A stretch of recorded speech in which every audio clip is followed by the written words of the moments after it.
Well, Reba, she whispered to the toaster, it's just you and the appliances.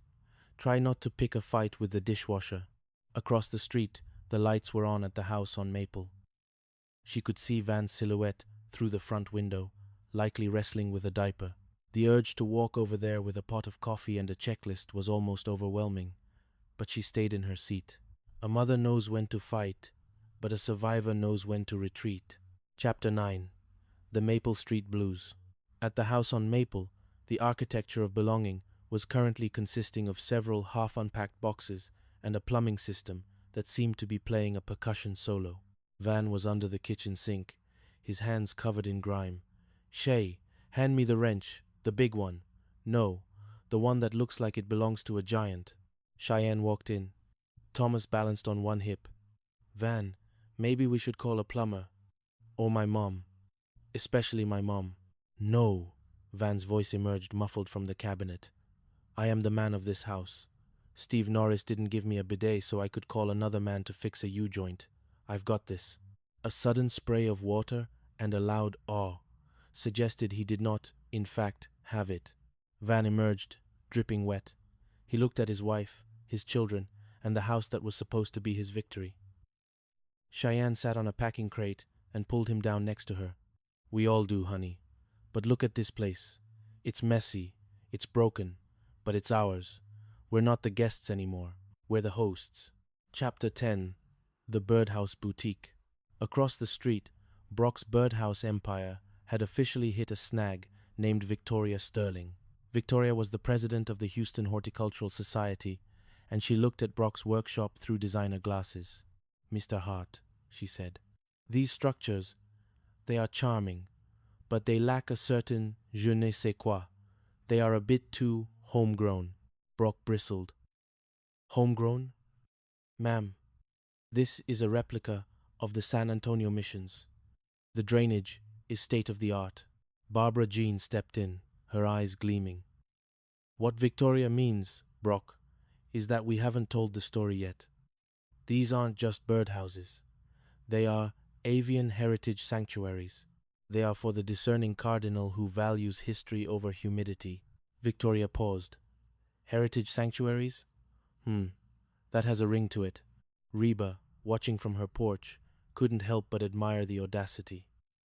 Barbara Jean was using Van and Cheyenne's fixer-upper as a charitable cause to sell birdhouses to socialites. Chapter 11. The Weight of the Crown. The success of the collaborative brought a new kind of fatigue. Heart and Soul was no longer just a scrappy underdog, they were a target. Reba found herself spending more time with lawyers and zoning inspectors than with clients. "Mrs. H, the property taxes just tripled," Van said, holding a paper that looked like it had been signed by the devil himself. They saw the glitter. "Van," Reba sighed, "we need a big win, not just a house in River Oaks. We need something that puts us on the map permanently." But that weekend, the stranger arrived at the loading dock. Gabriel Vance had a problem that only a woman with gentle hands and the heart of a fighter could solve: the Blackwood Estate. Chapter 12. The First Thanksgiving. The Blackwood Estate was a masterpiece of Gothic decay. Van spent his days scrubbed in industrial cleaner, while Brock and Barbara Jean designed birdhouse gazebos for the crumbling towers. But as November rolled in, the work slowed for a different milestone: the first Thanksgiving since the Great Migration. The dinner at the house on Maple was a beautiful disaster. The turkey was 40% breadcrumbs and 60% secrets, and surprisingly frozen on the inside. Thomas tested the maximum volume of his lungs, and Elizabeth tried to feed the dog a whole sweet potato. "I'm thankful for the noise," Kira said, home for the weekend and looking more adult in her college sweater. "In the dorm, the noise is just bad music. Here, the noise is family." Reba looked around the table. The house was messy. The turkey was inedible. But as she watched Van try to carve the bird with a Swiss Army knife, she felt a surge of warmth. "I'm thankful for the survivor in all of us," Reba said, raising her glass. "Because we made it. We're still here, and we're still talking to each other." Chapter 13. Heart's Uncharted Waters. As the year drew to a close, Reba found herself spending more time with Gabriel Vance. It wasn't dating, she was a 50-year-old grandmother, but they spent long evenings at the archives, sharing coffee Gabriel brewed in a French press. "You're very guarded, Reba," Gabriel said one evening, the winter rain tapping against the windows. "I'm a survivor, Gabriel. We don't have guards, we have fortresses. Even fortresses have gates," he said softly. Reba looked at him. He didn't have a motorcycle or a man-girdle.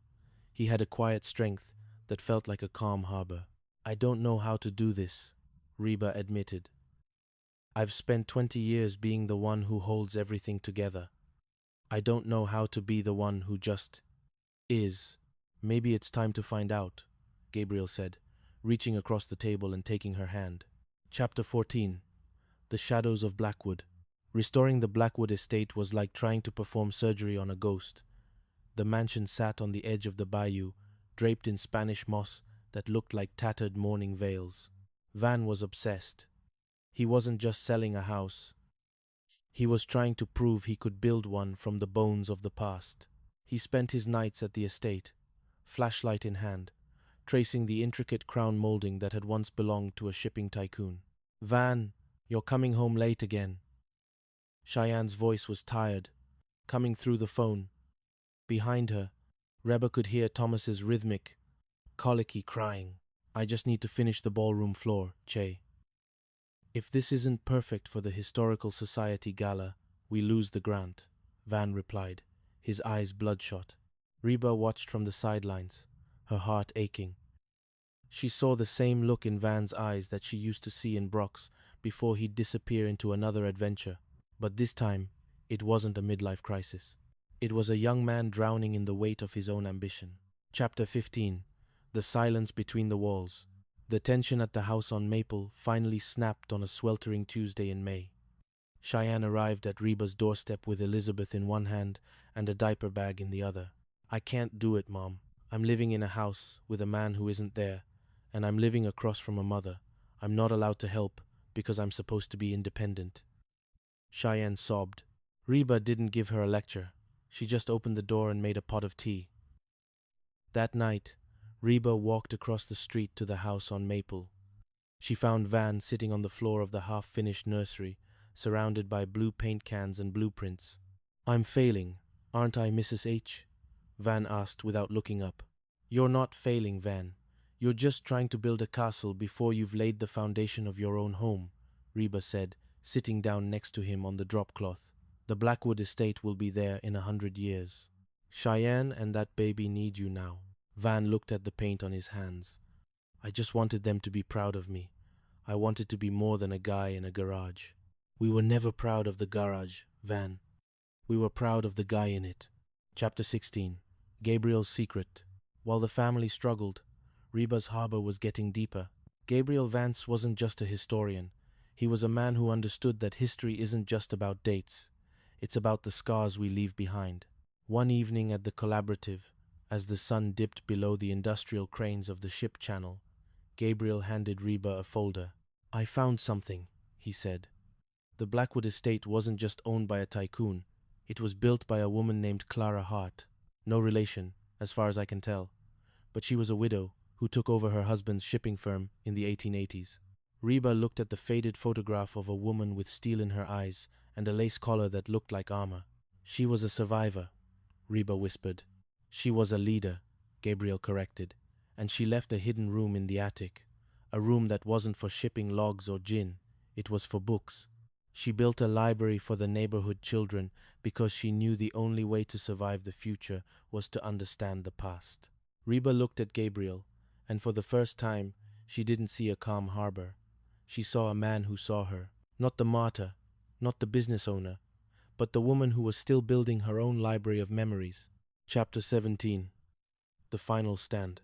The success of the Blackwood restoration culminated in a gala that brought the elite of Houston to the edge of the bayou. Steve Norris arrived, looking like a man who had lost his shine. He watched as Ann Peterson took the stage to announce that the estate would become a community center managed by Heart and Soul. "You won, Reba," Steve said, leaning against a mahogany pillar that Van had hand-sanded. "I underestimated the heart." "You didn't underestimate the heart, Steve," Reba replied, sipping her tea. You just didn't realize that a heart is a muscle, and like any muscle, it gets stronger every time you break it. As the gala ended, the Hart family stood together on the grand staircase. Brock and Barbara Jean were arguing over whether the birds would like the new garden. Kira was home from college showing off her Dean's List certificate, and Van was holding Thomas, while Cheyenne leaned her head on his shoulder. Chapter 18. A New Foundation. Life on Maple Street stabilized. Van learned that the most important closing was the one where he closed the front door at 5 p.m. Cheyenne found her voice, not just as a mother, but as the creative director of the collaborative. Reba stood on her porch one evening, watching the fireflies dance between the two houses. Ready to build something new? He asked. Reba looked back at her empty house. It wasn't empty anymore. It was a part of a larger structure, a web of belonging that stretched across the street and into the city. I'm ready, she said, stepping off the porch. Chapter 19. The Ship Channel Sentinel. The Heart and Soul Collaborative headquarters was no longer just a concept. It was a living, breathing entity. The red brick warehouse stood as a testament to their survival, its large windows reflecting the churning waters of the ship channel. Inside, the air hummed with a different kind of noise, the rhythmic tap of keyboards, the whir of Brock's table saw, and the constant, high-energy pitch of Barbara Jean's marketing calls. We need more industrial lighting, Mrs. H., Van said, pinning a map of the East End to a giant corkboard. People are moving into these old industrial zones. They want lofts. They want exposed brick. They want the collaborative vibe. Reba looked at him. The boy, who had obsessed over bidets and senior associate titles, was gone. In his place was a man who understood that value wasn't just in the price per square foot. It was in the story the building told.